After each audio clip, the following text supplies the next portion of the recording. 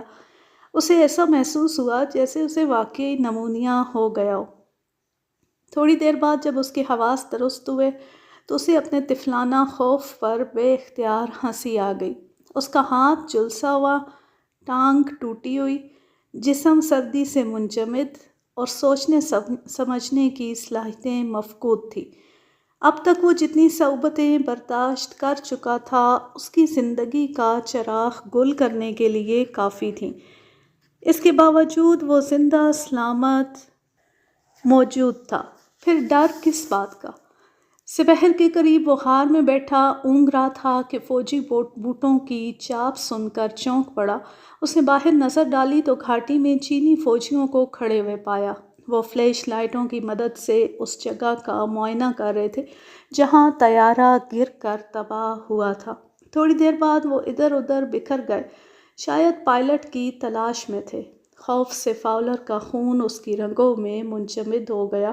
وہ غار میں دبکا ہوا خاموش منتظر رہا۔ تھوڑی دیر بعد فوجی مغرب کی سمت چلے گئے۔ جب وہ اس کی نظروں سے اوجھل ہو گئے تو جان میں جان آئی۔ اس نے قطب نما پر نظر ڈالی اور غار سے نکل کر شمال کی طرف چل پڑا۔ اس وقت ہلکی ہلکی برف باری ہو رہی تھی۔ 1 گھنٹے تک وہ چلتا بلکہ گھسٹتا رہا۔ اسے زمین پر گری ہوئی درخت کی ایک مضبوط شاخ مل گئی تھی جس کو پکڑ کر اس نے پہاڑ پر چڑھنا شروع کیا۔ ابھی بمشکل 1 گھنٹہ اور گزرا تھا کہ بے ضرر برف باری تیز طوفان کی صورت اختیار کر گئی۔ اب وہ کسی محفوظ پناہ گاہ کی تلاش میں تھا۔ اچانک وہ برف کے ایک بلند ڈھیر میں کمر تک دھنس گیا۔ کچھ برف اس کے زیر جامے میں بھی چلی گئی اور پگھل کر جوتوں میں پہنچ گئی اور وہاں دوبارہ جم گئی۔ اس کے پاؤں بالکل سن ہو گئے۔ اب وہ اپنے پاؤں کی انگلیوں کو حرکت نہیں دے سکتا تھا اور ٹخنے کے جوڑ سے بھی بڑی مشکل سے کام لے رہا تھا۔ ایسا معلوم ہوتا تھا جیسے اس کی ٹانگیں جسم سے الگ وجود رکھتی ہوں۔ وہ بازیگروں کی طرح اپنی یخ شدہ اور بے جان ٹانگوں سے کام لے رہا تھا۔ ایک محفوظ جگہ پہنچ کر وہ سستانے اور آرام کرنے کے لیے لیٹ گیا۔ جب اس نے دوبارہ آنکھیں کھولیں تو برف باری کا طوفان تھم چکا تھا۔ پہاڑ کی چوٹی پر گہری دھند چھائی ہوئی تھی، پھر بھی وہ اپنے سامنے کچھ دور تک بآسانی دیکھ سکتا تھا۔ کچھ دیر تک نیچے خاموش وادیوں اور ہیبت ناک پہاڑوں کا جائزہ لیتا رہا، پھر پہاڑ کی چوٹی کے ساتھ ساتھ مشرق کی طرف چل پڑا۔ دشمن کے علاقے میں دن کی روشنی میں بے دھڑک گھومنا پھرنا موت کو دعوت دینے کے مترادف تھا، لیکن اسے امید تھی کہ دھند کے پردے میں وہ چینی فوجیوں کی نگاہوں سے چھپا رہے گا۔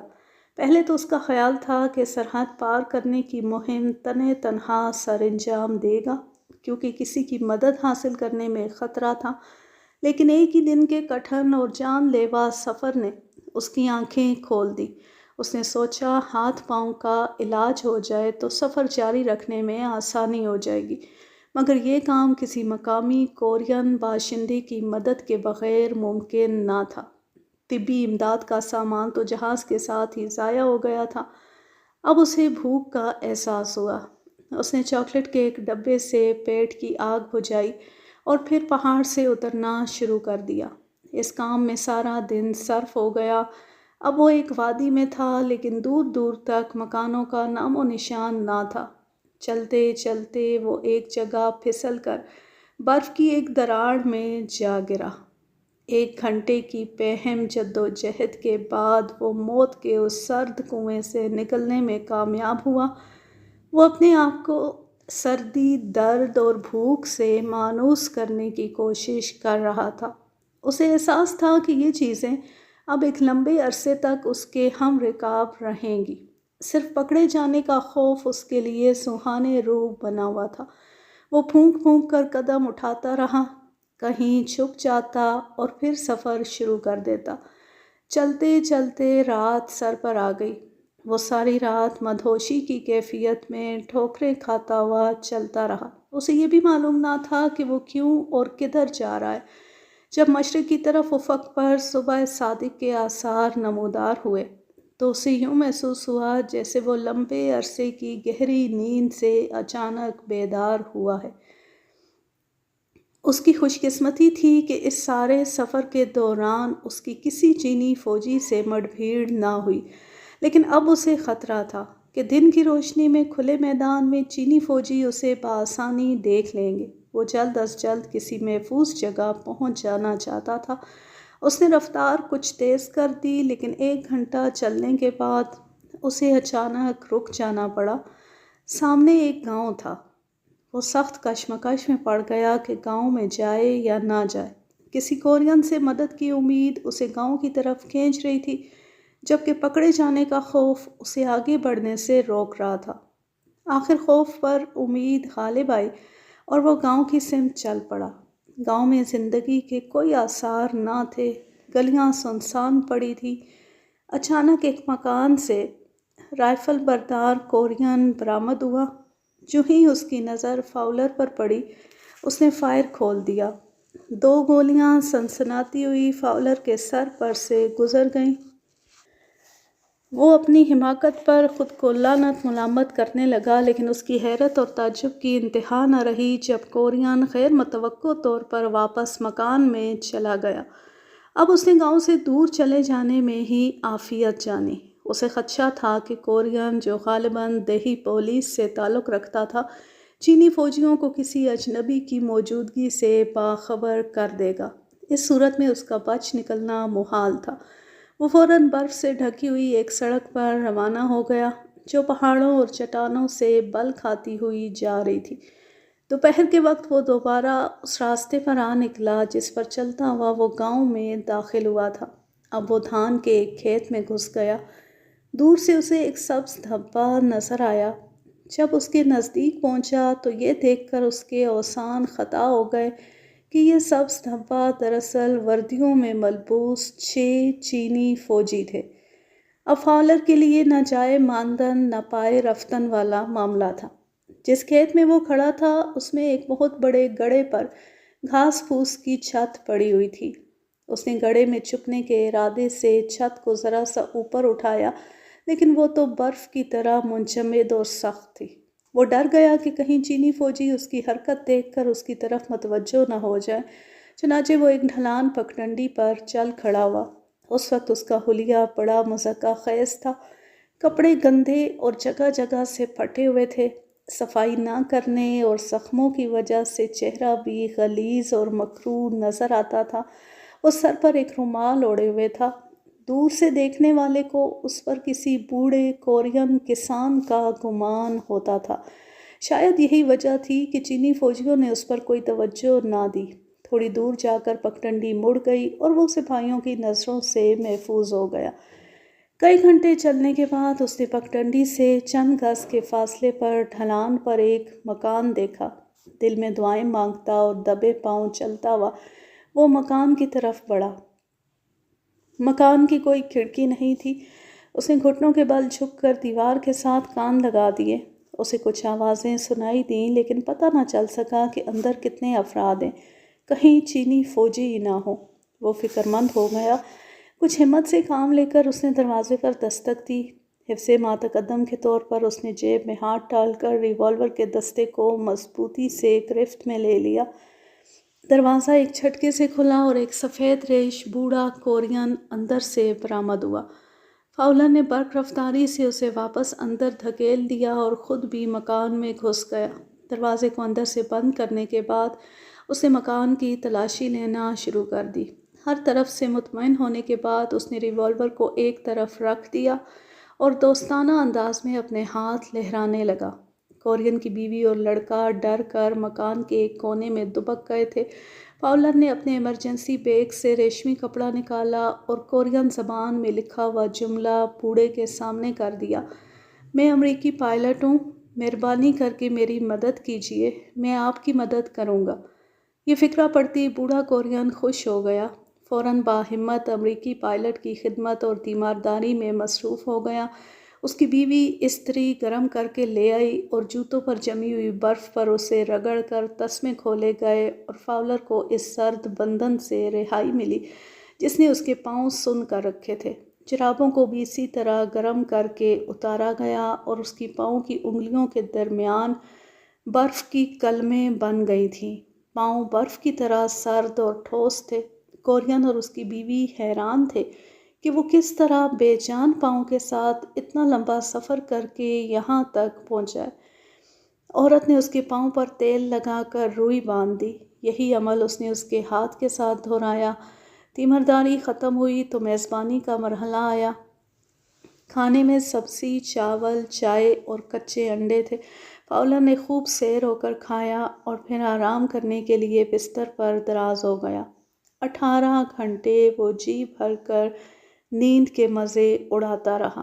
کورین گھرانے نے 38 دن تک فاؤلر کو مختلف غاروں میں چھپائے رکھا۔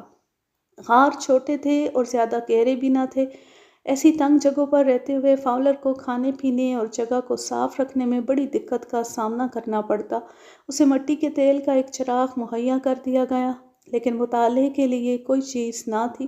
چنانچہ اس کے شب و روز غور و فکر کرنے، گانے، منصوبے بنانے یا خواب ہائے بیداری میں گزر رہے تھے۔ ایک دفعہ اسے نئے غار میں منتقل ہوئے دوسرا ہی روز تھا کہ چینی فوجیوں کا ایک مختصر سا دستہ قریب ہی آب راجمان ہوا۔ مسلسل 6 دن تک وہ غار کے نزدیک کھلے آسمان تلے پڑاؤ ڈالے رہے۔ فاؤلر کے لیے یہ دن سخت پریشانی اور کرب میں گزرے۔ اس دوران میں کورین اس کی خبر لینے نہ آیا۔ راشن کی سپلائی بند ہو گئی۔ اسے کھانے پینے کے معاملے میں بڑی کفایت سے کام لینا پڑا۔ تیل ختم ہوتی غار میں مکمل بلیک آؤٹ ہو گیا۔ ایک روز موسلا دھار بارش شروع ہوئی۔ چینی فوجیوں نے اپنا پڑاؤ اٹھایا اور 9-2-11 ہو گئے۔ فاؤلر نے سکھ کا سانس لیا۔ اسے خبر نہ تھی کہ ایک نئی اور بڑی مصیبت اس کی منتظر ہے۔ غار دھان کے ایک کھیت کے نشیبی حصے میں تھا۔ چنانچہ تھوڑی دیر بعد غار کی دیواریں رسنے لگیں اور پھر چھت بھی بڑی تیزی سے ٹپکنے لگی۔ اس نے جلدی سے ضروری اشیاء سمیٹیں اور ایک کونے میں رکھ دیں۔ اس کے بعد پانی بند کرنے کی عملی تدابیر شروع کر دی۔ پانی تو کیا بند ہوتا، البتہ سیلن کی وجہ سے دیواریں ہی دھڑا دھڑ گرنا شروع ہو گئیں اور وہ گردن تک مٹی میں دھنس گیا۔ صرف اس کا چہرہ محفوظ تھا اور بڑی مشکل سے سانس کی آمد و رفت بحال رکھے ہوئے تھا۔ وہ وحشیانہ انداز میں ہاتھوں سے مٹی ہٹا کر آزاد ہونے کی جد و جہد کرنے لگا۔ ایک مرتبہ پھر قسمت نے اس کی یاوری کی۔ بوڑھا کورین متوقع خطرے کو بھانپ کر اپنے لڑکے کو لے کر موقع پر پہنچ گیا اور فاؤلر کو قبر نما غار میں زندہ دفن ہونے سے بچا لیا۔ جب وہ گھر پہنچے تو فاؤلر نے بوڑھے کورین سے کچھ جاپانی اور کچھ بین الاقوامی زبان میں استفسار کیا کہ زرد سمندر پر جمی ہوئی برف کی تہ پگھل گئی ہے یا نہیں۔ کورین نے اس بات میں سر ہلایا۔ تب فاؤلر نے رخصت کی اجازت چاہی اور بوڑھے کورین سے ایک کشتی کا بندوبست کرنے کی درخواست کی۔ وہ فوراً مان گیا، لیکن اس کی بیوی نے فاؤلر کے زخمی پاؤں اور جھلسے ہوئے ہاتھ کی طرف اشارہ کر کے التجا کی کہ وہ چند دن مزید قیام کرے۔ فاؤلر کے دل میں اس سادہ مگر بہادر کورین گھرانے کے لیے پیار و محبت کے جذبات امڈ آئے، لیکن وہ موقع ضائع نہیں کرنا چاہتا تھا۔ رخصت ہونے سے پہلے اس نے کورین کی بیوی کو اپنے سینے پرونے کے سامان کا چھوٹا سا تھیلا بطور تحفہ دے دیا۔ جب فاؤلر کورین اور اس کے بیٹے کے ساتھ ساحل کی طرف روانہ ہوا تو رات تاریک تھی۔ 15 میل کا فاصلہ انہوں نے تاروں کی چھاؤں میں طے کیا۔ کشتی کا انتظام بوڑھے کورین نے پہلے ہی سے کر رکھا تھا۔ فاؤلر نے کشتی کے مالک کو معاوضہ دینا چاہا، لیکن اس نے قبول نہ کیا۔ روانگی کے وقت کورین کی بیوی نے کھانا تیار کیا اور ایک بڑے تھیلے میں ڈال کر ساتھ دے دیا، جسے بوڑھے نے کشتی میں رکھ دیا۔ کشتی میں سوار ہونے سے پہلے فاؤلر نے بوڑھے اور اس کے بیٹے سے گرم جوشی اور محبت سے الوداعی معانقہ کیا۔ بوڑھے اور اس کے بیٹے نے کشتی کو پانی میں دھکیل دیا اور کشتی تلاطم خیز سمندر کا سینہ چیرتی ہوئی آگے بڑھنے لگی۔ یہ ایک قدیم چینی طرز کی بادبانی کشتی تھی۔ بادبان میں جا بجا پیوند لگے ہوئے تھے۔ بوڑھے نے اسے پہلے ہی متنبہ کر دیا تھا کہ کشتی تمام موسم سرما پانی سے باہر رہی ہے، اس لیے پانی کا تختوں میں رس کر اندر آ جانا خارج از امکان نہیں۔ فاؤلر نے ستاروں کی رہنمائی میں بوڑھے کورین کی ہدایت کے مطابق جنوب مشرق کی سمت ایک بے آباد جزیرے کا رخ کیا۔ صبح سویرے اسے دور سے جزیرے کی جھلک دکھائی دی۔ وہ چاہتا تھا کہ کشتی جزیرے تک لے جائے، لیکن سمندر کی سرکش موجیں اسے جزیرے سے دور پٹک دیتی تھیں۔ اس جدوجہد میں کشتی کے پہلے سے پانی رس کر اندر آنے لگا۔ فاؤلر نے یہ صورتحال دیکھ کر تمام اشیاء کھانے کے تھیلے میں ڈال دیں اور پانی میں چھلانگ لگا دی۔ ایک ہاتھ سے وہ تھیلے کو پانی کی سطح سے اوپر اٹھائے ہوئے تھا اور دوسرے ہاتھ سے تیر کر جزیرے پر پہنچنے کی جدوجہد کر رہا تھا۔ آخر 1 گھنٹے کی سرتوڑ کوشش کے بعد وہ اپنے مقصد میں کامیاب ہو گیا۔ سارا دن اس کی نظریں آسمان پر کسی امریکی طیارے کو تلاش کرتی رہیں، مگر مایوسی کے سوا کچھ نظر نہ آیا۔ اس کے بعد مزید 18 دن اسی طرح حسرت و یاس میں گزر گئے۔ اس دوران میں کھانے پینے کی اشیاء ختم ہو گئیں اور وہ جزیرے پر فاقہ کشی اور جلا وطنی کی زندگی بسر کرنے لگا۔ پیٹ کی آگ بجھانے کے لیے وہ درختوں کی چھال اور گھاس پھوس کھانے پر مجبور ہو گیا۔ جزیرے پر موٹے موٹے چوہے رہتے تھے۔ ایک روز اس نے ڈنڈے سے ایک موٹا تازہ چوہا شکار کیا اور اسے چٹ کر گیا۔ اس کے چند دن بعد ایک گھبرایا ہوا پرندہ اس کی کٹیا میں گھس آیا۔ لذیذ غذا کے تصور سے فاؤلر کے منہ میں پانی بھر آیا۔ اس نے فوراً جھوپڑی کا دروازہ بند کر دیا اور آدھے گھنٹے کی کوشش کے بعد پرندہ پکڑ لیا۔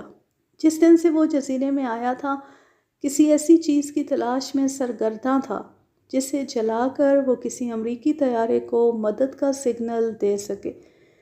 یہاں آئے ہوئے اسے 20واں دن تھا کہ پہلی مرتبہ B-26 بمبار طیارے کی گڑگڑاہٹ سنائی دی۔ اس کا دل بلیوں اچھلنے لگا، لیکن اس وقت وہ پہاڑی سے خاصی دور تھا اور وہاں تک پہنچنے کا وقت نہیں تھا۔ اتفاق سے اس کے پاس روشنی کرنے والا ایک پٹاخہ موجود تھا۔ جو ہی طیارہ نظروں کے سامنے آیا، اس نے بٹن دبا دیا، لیکن کوئی روشنی پیدا نہ ہوئی۔ طیارہ تیزی سے جنوب کی سمت اڑا جا رہا تھا۔ جھنجھلاہٹ اور غصے میں اس نے پٹاخے کو زور سے پٹخ دیا۔ اچانک ایک خوفناک دھماکہ ہوا اور تیز روشنی سے فاؤلر کی آنکھیں چندیا گئیں۔ اسے محسوس ہوا کہ اس کی بصارت اور سماعت ختم ہو چکی ہے۔ اس کے ہاتھ شدید زخمی ہو گئے۔ اس نے اپنا چہرہ خون آلود ہاتھوں میں چھپا لیا اور درد سے گرانے لگا۔ کسی نہ کسی طرح گھسٹ کر وہ اپنی جھونپڑی تک پہنچا اور زخمی ہاتھ گرم گرم پانی کے برتن میں ڈال دیے۔ اس سے درد میں کچھ افاقہ ہوا۔ خاصی دیر تک وہ اسی حالت میں آنکھیں بند کیے دم سادے بیٹھا رہا۔ جب اس نے آنکھیں کھولی تو یہ دیکھ کر اس کی خوشی کی انتہا نہ رہی کہ وہ ایک مرتبہ پھر دیکھنے کے قابل ہو گیا ہے، لیکن جلد ہی یہ سوچ کر کہ اس کے کان جواب دے چکے، اس کی خوشی آدھی رہ گئی۔ اس نے انگلیوں کا معائنہ کیا۔ پٹاخے کے دھماکے سے ان میں دھات کے ٹکڑے کھب گئے تھے۔ شام تک وہ زخمی ہاتھوں کی بھاپ سے ٹکور کرتا رہا، پھر لڑکھڑاتا ہوا اٹھا اور دھم سے گھاس پھوس کے بستر پر گر گیا۔ اسے یہ فکر تھی کہ اگر وہ اسی طرح سماعت سے محروم رہا تو کس طرح جان سکے گا کب کوئی جہاز آیا یا گیا۔ تقدیر کے اس دلچسپ مذاق پر اس کا دل خون ہو گیا۔ وہ کئی گھنٹے سے بستر پر دراز تھا، لیکن نیند اس کی آنکھوں سے کوسوں دور تھی۔ تھک کر وہ جھونپڑی سے باہر نکل گیا اور خاصی دیر تک بے مقصد آوازیں نکالتا رہا۔ جب اس نے اپنی آواز کی بازگشت سنی تو اسے اپنی سماعت کے درست ہونے کا یقین آیا۔ صبح جب وہ بیدار ہوا تو ہاتھوں میں جا بجا چھالے پڑ چکے تھے۔ ان میں زہریلے مادے کی کوئی علامت نہ تھی، پھر بھی احتیاطاً اس نے چاقو کی نوک سے چھالے پھوڑ دیے اور مواد خارج کر دیا۔ اس کا دایاں ہاتھ پہلے ہی جھلسا ہوا اور زخمی تھا۔ دائیں ہاتھ سے نے رہی سہی کسر بھی پوری کر دی اور اب اس سے گوشت کے سڑنے کی ناگوار بو آنے لگی۔ فاقہ کشی کی وجہ سے اس کا جسم ہڈیوں کا پنجر بن چکا تھا، پلکیں لٹک چکی تھیں، آنکھوں سے وحشت اور ویرانی ٹپکتی تھی، گردن پر بڑے بڑے پھوڑے نکل آئے تھے اور بالوں میں جوئیں پڑ گئی تھیں۔ اس کا ہاتھ اس کی نظروں کے سامنے سڑتا جا رہا تھا۔ اس کی سرانڈ میں اس کے لیے سانس لینا بھی دوبر تھا۔ اس کے جی میں آئی کہ ہاتھ کاٹ کر پھینک دے تاکہ باقی جسم محفوظ رہے، لیکن عملی قدم اٹھانے کی ہمت نہ ہوئی۔ وہ اب زندگی سے مایوس ہو چکا تھا۔ اس حالت میں اگر اسے چینی فوجی پکڑ لیتے اور مار ڈالتے تو اسے ذرا بھی افسوس نہ ہوتا۔ ایک رات وہ جھونپڑی میں لیٹا ہوا اپنی قسمت پر آنسو بہا رہا تھا کہ ہوائی جہاز کی گھوں گھوں کی آواز کانوں میں پڑی۔ آواز مسلسل آ رہی تھی۔ وہ رینگتا ہوا دروازے تک پہنچا اور جھٹکے سے اسے کھول دیا۔ باہر تاریکی کا راج تھا۔ آواز اب پہلے سے تیز اور زیادہ صاف سنائی دے رہی تھی۔ اس نے فوراً جلتی ہوئی لکڑیوں کے ڈھیر سے ایک لکڑی اٹھائی اور پہاڑی پر جا چڑھا۔ طیارے کو متوجہ کرنے کے لیے اس نے پٹاخے کو بھی روشن کر دیا۔ روشنی دیکھ کر طیارے نے رخ بدل لیا اور جزیرے کی طرف آ گیا۔ ایک چکر کاٹ کر وہ نسبتاً کم بلندی پر آیا اور فاؤلر کے سر پر سے گزر گیا۔ اچانک فاؤلر کو اندھیرے میں روشنی کی سرخ لکیریں نظر آئیں۔ اس کا ذہن اس قدر معوف ہو چکا تھا کہ وہ یہ بھی نہ جان سکا کہ اس پر مشین گن سے مسلسل فائر کیا جا رہا ہے۔ چند منٹ بعد طیارہ غائب ہو گیا اور فاؤلر لڑکھڑاتا ہوا جھونپڑی میں واپس آ گیا۔ وہ گھاس پھوس کے بستر پر دراز خواب خرگوش کے مزے لے رہا تھا کہ اچانک روشنی کی ایک تیز بوچھاڑ اس کی آنکھوں پر پڑی۔ وہ ہڑبڑا کر اٹھ بیٹھا۔ اس نے دیکھا بہت سی رائفلیں اس کے سر کی طرف تنی ہوئی تھیں۔ پہلے تو اسے خیال گزرا کہ وہ کوئی ڈراؤنا خواب دیکھ رہا ہے، لیکن جب اسے چینی فوجیوں کے باتیں کرنے کی آواز سنائی دی تو خواب و خیال کا طلسم ٹوٹ گیا۔ وہ اٹھ کھڑا ہوا اور ریوالور ہاتھ میں پکڑ کر آگے بڑھا، لیکن چند سخت ہاتھوں نے اسے گرفت میں لے کر پیٹھ کے بل زمین پر لٹا دیا۔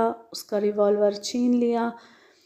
اس نے شتر مرغ کی طرح اپنا سر زخمی ہاتھوں میں چھپا لیا اور رائفل کی گولی کا انتظار کرنے لگا۔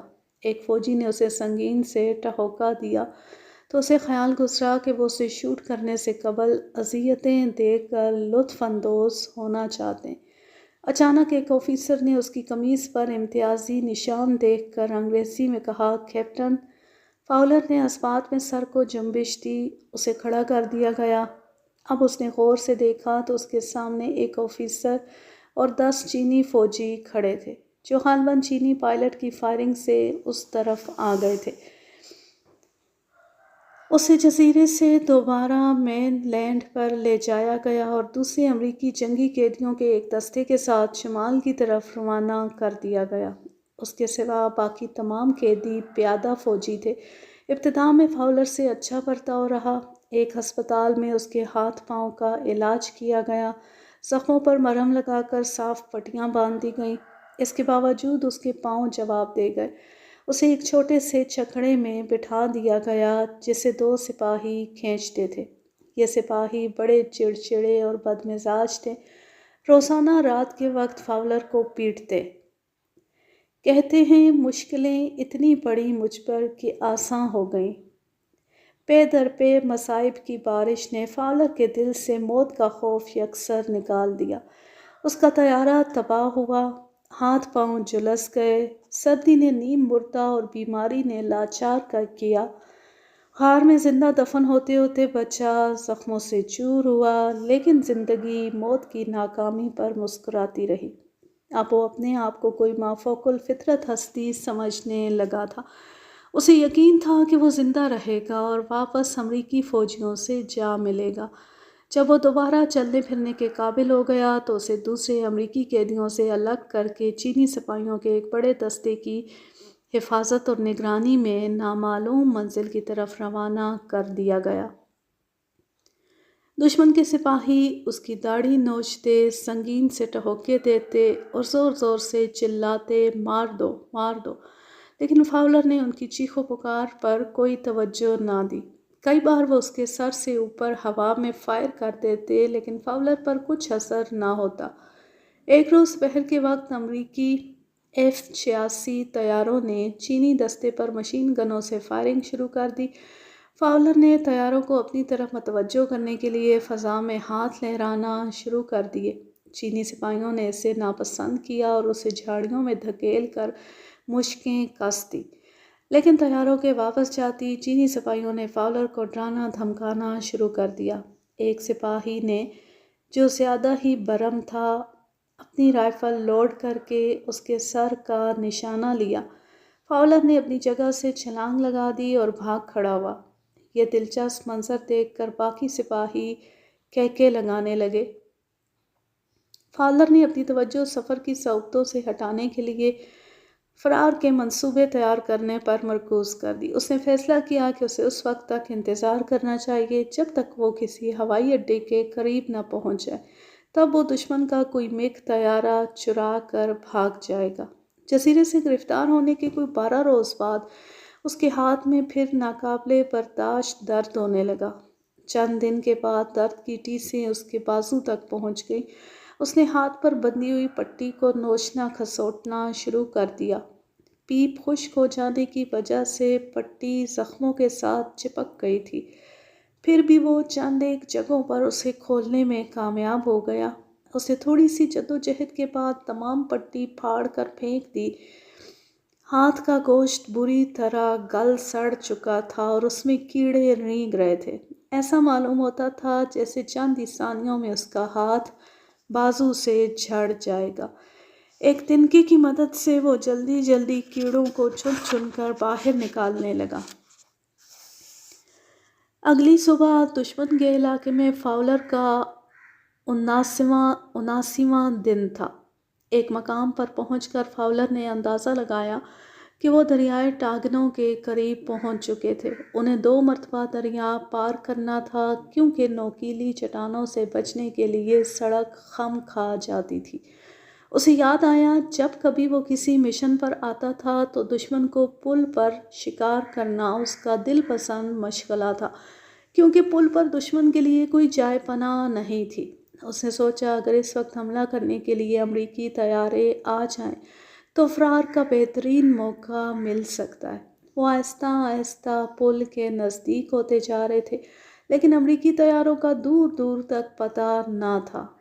انہوں نے پہلا پل عبور کر لیا اور دوسرے پل کی طرف تیزی سے بڑھ رہے تھے کہ ایک معجزہ رونما ہوا۔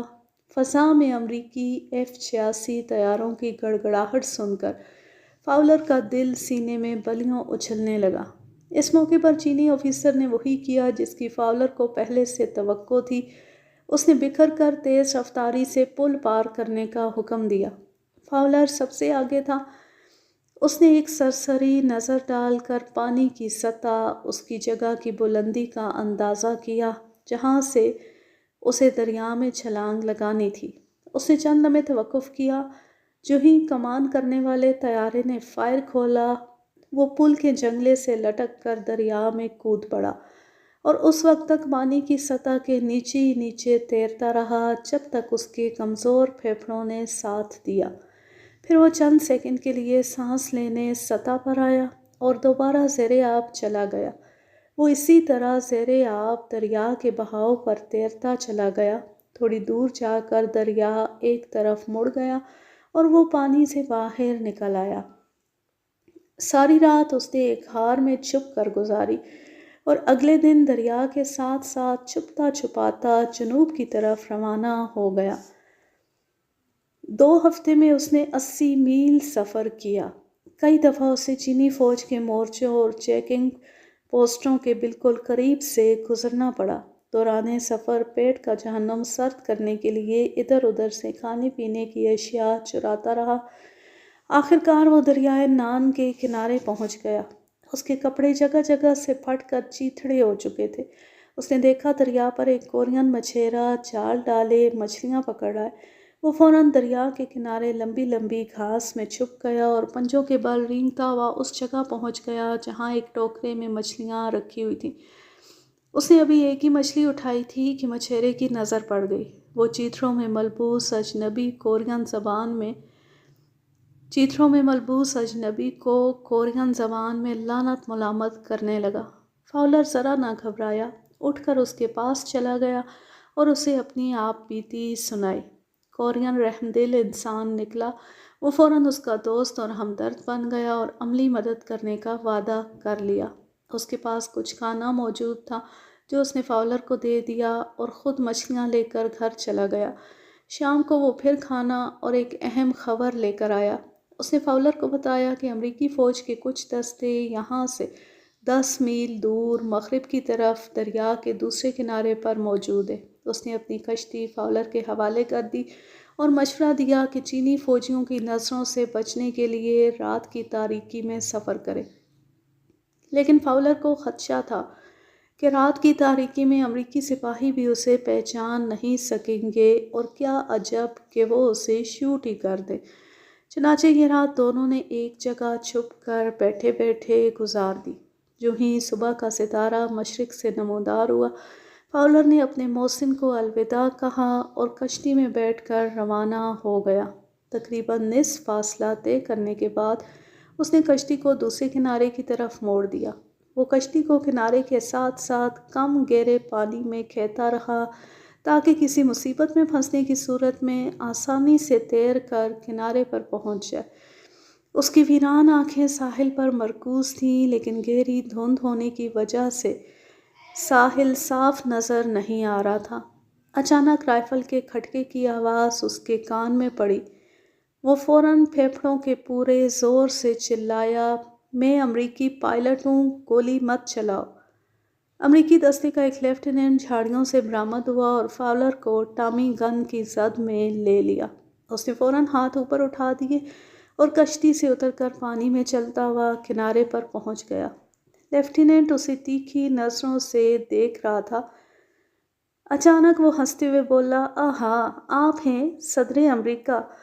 زندہ دل امریکی لیفٹیننٹ کے مزاحیہ جملے پر فاؤلر کے ضبط کے بندھن ٹوٹ گئے۔ وہ زمین پر بیٹھ کر سسکیاں لینے لگا۔ 92 دن کے طویل مہماتی سفر کے بعد امریکی پائلٹ ایک بار پھر اپنے ہم وطنوں میں موجود تھا۔